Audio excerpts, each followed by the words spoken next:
Santa Monica College presents Doing What Works, Innovations in Homeless Services podcast. The podcast discusses the community's most urgent challenges and possible solutions to the homeless crisis in Southern California. Hosted by Emmy Award-winning journalist and interim SMC Associate Dean, Ashanti Blaze Hopkins. Each episode will engage with experts, policymakers, and educators that will uncover the history, explore effective policies, and highlight the efforts of those working to create change. Joining us on the podcast today is someone who has worked on the front lines of homeless services and now serves as a leader in the space. Selena Alvarez, thank you so much for joining us on the podcast. Hi, Ashanti. Thank you. This is such an honor to be here with you today. Listen, our first question for every one of our Doing What Works podcast guests is always the same. What was your first job ever? And how does what you learned in that position inform doing what works for you in your current role?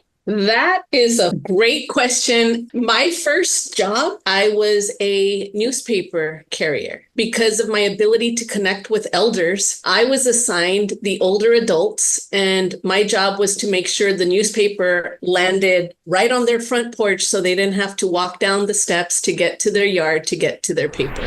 Becky Dennison, thank you so much for joining us on the podcast today. Thanks for having me. So shifting a bit, as someone who has been working in homeless services for more than 2 decades, what is your perspective on the root causes of homelessness, especially here in LA County? Fundamentally, the root cause of homelessness is just housing unaffordability. And, what drives that here in Los Angeles is a number of things: income inequality, the ability for folks at the highest incomes to be buying up multiple homes, multiple spaces. We have a pretty unregulated housing market, right? So we don't have true rent control. We don't have ways of avoiding that price gouging. Obviously, institutional racism, the criminal justice system, the targeting of certain folks, and then the way that people legally discriminate and illegally discriminate in the housing market drives some of that. Mental health and the inability for folks to get real mental health care.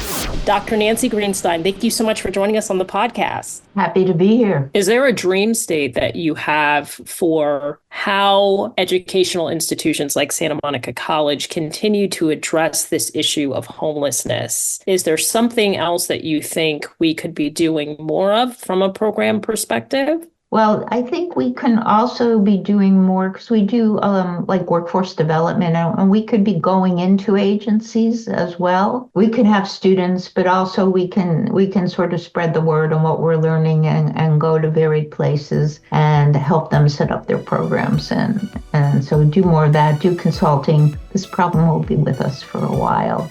We don't have enough capacity for housing at this point. Coming soon, it's Doing What Works, Innovations in Homeless Services podcast. Be sure to listen wherever you get your podcasts.